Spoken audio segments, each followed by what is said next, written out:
जय हिंद दोस्तों, बहुत बहुत स्वागत है आपका मिशन द लाइफ स्ट्रगल में। और यहाँ पर आज हम बात करेंगे फ्रेंड भारत के प्राचीन इतिहास के बारे में। ठीक है, और आपके लिए हम 15 प्रश्न लाए हैं जो कि आपकी नॉलेज के लिए काफ़ी ज़्यादा बेहतर होंगे। और इनको आप एक टेस्ट के जरिए समझिए और देखिए आप 15 प्रश्नों में से आपका उत्तर कितने का उत्तर आप सही दे पाते हैं। ठीक है, तो स्टार्ट कर देते हैं इसको। देखिए पहला प्रश्न आपके सामने है, गौतम बुद्ध का जन्म स्थान था। ठीक है, कुशीनगर, सारनाथ, लुम्बिनी या बोध गया। ठीक है, आपके लिए बताना है कि गौतम बुद्ध का जन्म स्थान कौन सा था। तो फ्रेंड यहां पर लुम्बिनी राइट आंसर हो जाएगा। गौतम बुद्ध का जन्म पटना से, यानी कि पटना जिसको हम पाटलिपुत्र पुराने नाम से जानते हैं, ठीक है, उसके समीप लुम्बिनी नामक वन में हुआ था। और इनकी माता का नाम माया देवी, ठीक है, माया देवी, और पिता का नाम शुद्धोदन था। और गौतम बुद्ध हैं, इनके बचपन का नाम सिद्धार्थ था। और आपने शायद वो कहानी सुनी होगी जिसमें गौतम बुद्ध होते हैं और इनका भाई होता है और एक हंस। ठीक है, और इनके भाई द्वारा हंस को घायल कर दिया जाता है और ये क्या करते हैं, फिर उसकी पट्टी करते हैं। और बाद में पूछा जाता है कि बचाने वाला बड़ा होता है या मारने वाला। तो इस तरह की एक कहानी है, वो आपने ज़रूर सुनी होगी। और यदि नहीं सुनी तो हमें बताइए, हम उस कहानी को आपके सामने अलग से प्रेजेंट करेंगे। और देखिए फ्रेंड, जो गौतम बुद्ध थे वह शाक्य वंश से थे। ठीक है, शाक्य वंश, यानी कि इनके पिता शुद्धोदन शाक्य गढ़ के प्रधान थे। गौतम बुद्ध ने जिस स्थान पर ज्ञान प्राप्त किया वह स्थान बोध गया है। और जहाँ पर इन्होंने उपदेश दिया, यानी कि अपने जीवन का जो पहला उपदेश दिया, वह स्थान सारनाथ है। ठीक है, कुशीनगर में इनकी मृत्यु हुई थी 80 वर्ष की आयु में। ठीक है, और चुंदू द्वारा कुछ खिलाने के बाद, ठीक है, उसके बाद इनकी मृत्यु हो गई थी। और इनको जो ज्ञान प्राप्त हुआ था बोध गया में, वह 35 वर्ष की आयु में पीपल के वृक्ष के नीचे वैशाली पूर्णिमा की रात को हुआ था। अगला प्रश्न, बुद्ध ने अपना प्रथम उपदेश या धर्म संदेश कहां पर दिया था। तो आपके लिए फ्रेंड मैंने अभी बताया कि इनका जो पहला उपदेश था या पहला धर्म संदेश था वह कहां, सारनाथ में दिया था। देखिए इन्होंने महात्मा बुद्ध थे, इन्होंने बोध गया में ज्ञान प्राप्त किया। ठीक है, बोध गया में पीपल के वृक्ष के नीचे वैशाली पूर्णिमा की रात को 35 वर्ष की आयु में। ठीक है, उस समय इनकी आयु 35 वर्ष थी और इतनी आयु में इन्होंने ज्ञान प्राप्त किया। इसके पश्चात वह बोध गया से सारनाथ आए और अपने 5 साथी शिष्यों को इन्होंने अपना प्रथम उपदेश दिया। इनका जो प्रथम उपदेश है इसको धर्मचक्र प्रवर्तक, ठीक है, धर्मचक्र प्रवर्तक के रूप में जाना जाता है, या धर्मचक्र प्रवर्तक के रूप में धर्मचक्र प्रवर्तक के रूप में माना जाता है, या इस नाम से भी हम इसे जानते हैं। क्या, इनके जो प्रथम उपदेश, यानी कि जो पहला इन्होंने उपदेश दिया था। अगला, भारत में जैन धर्म का संस्थापक कौन है। आपके लिए फ्रेंड बताना है कि भारत में जैन धर्म का संस्थापक कौन है। ठीक है, गौतम यानी कि गौतम बुद्ध, महावीर, स्वामी या चंद्रगुप्त मौर्य या अशोक। तो देखिए फ्रेंड, यहां पर महावीर राइट आंसर होगा। और इसी के साथ महावीर हैं वो 24वें, ठीक है, जैन धर्म के 24वें तीर्थकार थे। और जो प्रथम तीर्थकार थे वह कौन थे, ऋषभ पंत। ठीक है, ऋषभ पंत, इनको आप याद रखें। और ये 24वें तथा अंतिम तीर्थकार थे। कौन? महावीर स्वामी। और इनको ही जैन धर्म का संस्थापक कहा गया है। अगला, तिब्बत में बौद्ध धर्म का प्रचार करने वाले बौद्ध भिक्षु कौन थे? ठीक है, नागा अर्जुन, आनंद या असंग या पदम संभव। ठीक है, तो बताइए फ्रेंड क्या राइट आंसर होगा इसका? तो यहां पर पदम संभव राइट आंसर होगा। इन्होंने देखिए जो तिब्बत का बौद्ध शास्त्र था, ठीक है, तिब्बत का जो बौद्ध शास्त्र था उसका अनुवाद तिब्बती भाषा में किया। ठीक है, यानी कि तिब्बत की जो तिब्बती भाषा है उस भाषा में अनुवाद किया और उसके पश्चात इन्होंने उसका काफ़ी ज़्यादा प्रचार प्रसार किया, जिस कारण से इनको पहला भिक्षु माना गया। ठीक है, जिन्होंने तिब्बत में सर्वप्रथम इसका प्रचार और प्रसार किया। अगला प्रश्न, सिकंदर महान का शिक्षक कौन था? आपके लिए बताना है फ्रेंड, जो सिकंदर था जो भारत विजय के मिशन पर निकला था, उसका गुरु या शिक्षक कौन था? डेरियस, साइरस, सुकरात या अरस्तु? तो फ्रेंड यहाँ पर अरस्तु राइट आंसर होगा। सिकंदर का जो गुरु या शिक्षक था वह अरस्तु था। देखिए सिकंदर का जन्म 356 ईसा पूर्व हुआ था। ठीक है, और इनके पिता का नाम फिलिप था। ठीक है, इनके पिता का नाम फिलिप था और 326 ईसा पूर्व सिकंदर भारत विजय के मिशन पर निकला था। ठीक है, और सिकंदर महान यानी कि सिकंदर का जो सेनापति था वह सेलुकस निकेटर था। आपसे प्रश्न पूछा जा सकता है कि बताइए सेलुकस निकेटर किसका सेनापति था? तो आपके लिए जवाब देना है कि सिकंदर का। अगला प्रश्न, किसकी सेना ने ग्रीक शासन सिकंदर के साथ झेलम के तट पर मुकाबला किया? ठीक है, जो झेलम नदी है इसके तट पर मुकाबला किया किसकी सेना ने और किसके साथ? सिकंदर के साथ। तो फ्रेंड यहां पर पोरस राइट आंसर हो जाएगा। ठीक है, पोरस की सेना ने। ठीक है, पौरव राज्य की जो राजा थे पोरस, पौरव राज्य के राजा पोरस, इनकी सेना ने सिकंदर के साथ झेलम नदी के तट पर संघर्ष किया और झेलम नदी के तट को हाइड्रा स्पेस, ठीक है, हाइड्रा स्पेस के नाम से जाना जाता है और इस युद्ध को झेलम के नदी का युद्ध, ठीक है, झेलम का संघर्ष या युद्ध या हाइड्रे स्पेस का युद्ध के नाम से जानते हैं। ठीक है फ्रेंड, इसमें क्या होता है फ्रेंड, जो पोरस, ठीक है, जो पोरस राजा थे पंजाब प्रांत के, इनकी हार हुई थी और पूरे पंजाब में, ठीक है, पूरे पंजाब में सिकंदर का शासन हो गया था। अगला प्रश्न, निम्नलिखित में से कौन सा जानवर सारनाथ स्तंभ पर उत्कीर्ण नहीं है? ठीक है, आप प्रश्नों को थोड़ा सा ध्यान से देख लें। ठीक है, इस नहीं वर्ड को आप देख लें। कई बार क्या होता है एग्जाम में हम जाते हैं और वहां पर उत्कीर्ण है या नहीं है इसको हम जल्दबाजी में नहीं पढ़ पाते और यही हमारी गलती होती है।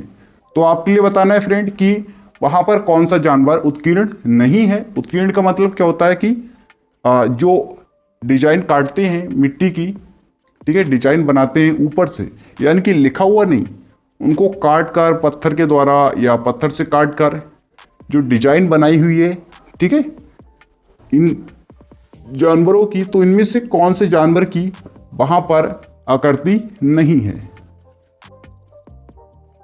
चलिए बताइए फ्रेंड। तो देखिए फ्रेंड, वहां पर कुल 4 जानवरों की आकृति, ठीक है, सजीवता में देखी जा सकती है। ठीक है, यानी कि वो जानवर ऐसे प्रतीत होते हैं जैसे कि सजीव हों, उसके चारों ओर घूम रहे हों, और वहां पर हिरण की तस्वीर नहीं है, यानी कि हिरण की कोई आकृति नहीं है। इसके अलावा वहाँ पर सांड की आकृति, हाथी की और घोड़े की और शेर की, ठीक है, शेर, इन 4 जानवरों की आकृतियां बनी हैं। अगला, सेलुकस निकेटर पराजित किया गया था। अब देखिए, मैंने अभी आपके लिए बताया ये जो सेलुकस निकेटर है वह कौन, सिकंदर का सेनापति था, ठीक है। और सिकंदर की मृत्यु के बाद जो पूर्वी राज्य थे वह सेलुकस निकेटर के अधीन हो गए। और इसके बाद क्या हुआ, सेलुकस निकेटर ने और अपनी सीमा बढ़ाने के लिए युद्ध किया। और इसी से एक प्रश्न है कि सेलुकस निकेटर पराजित किया गया था। अब देखिए फ्रेंड, सेलुकस निकेटर क्या हुआ, देखिए पहले इसका उत्तर जान लेते हैं। तो चंद्रगुप्त मौर्य, अब ये सेलुकस निकेटर था, ये चंद्रगुप्त मौर्य से युद्ध लड़ने सिंधु नदी पार करके इसने युद्ध लड़ा और युद्ध में क्या हुआ, इसकी हार हुई, ठीक है। और उसके बाद क्या हुआ, दोनों में संधि का प्रस्ताव हुआ, ठीक है, चंद्रगुप्त मौर्य और सिकंदर के सेनापति सेलुकस निकेटर के बीच। और इस संधि के बाद इनका एक जो दूत था मेगस्थनीज, आपने उसका नाम सुना होगा, जो कि भारत की यात्रा करने वाला पहला विदेशी यात्री था। वह किसका, सेलुकस निकेटर का दूत था, ठीक है, मेगस्थनीज, आप उसका नाम याद रखिए, ठीक है, मेगस्थनीज, ठीक है, आप उसका नाम याद रखें।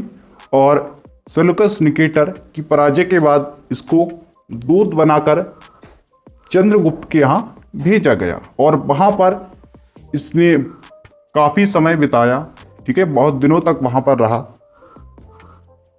और जो मेगस्थनीज था इसने भारत के ऊपर इंडिका नामक पुस्तक लिखी, ठीक है। और कई बार ये भी प्रश्न पूछा गया है कि इंडिका नामक पुस्तक किसके द्वारा लिखी गई है, तो आपके लिए बताना है जो भारत का पहला विदेशी यात्री भ्रमक था मेगस्थनीज, उसके द्वारा यह पुस्तक लिखी गई। अगला, न्याय सूत्र किसके द्वारा लिखी, ठीक है, एक न्याय सूत्र एक ग्रंथ है, एक पुस्तक है, और यह किसके द्वारा लिखी गई है, व्यास या चरक या कपिल या गौतम। तो यहां पर गौतम राइट आंसर होगा फ्रेंड। और अगला प्रश्न देखते हैं,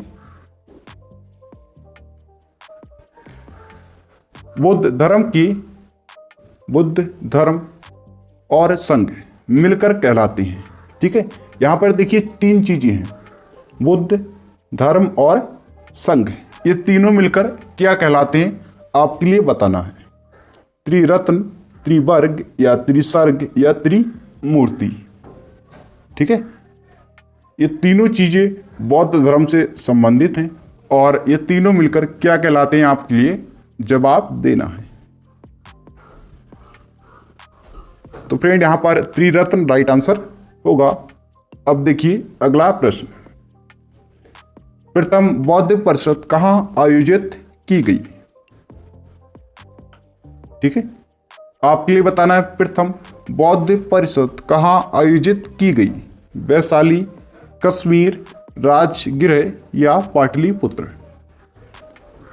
तो फ्रेंड यहां पर राजगृह राइट आंसर होगा, ठीक है। बौद्ध संगीत यानी कि जो पहली बौद्ध परिषद थी वह राजगृह में आयोजित की गई, इसके बाद दूसरी वैशाली में आयोजित की गई, तीसरी पाटलिपुत्र में और चौथी कश्मीर में, ठीक है। बौद्ध संगीत कश्मीर में चौथी परिषद आयोजित की गई।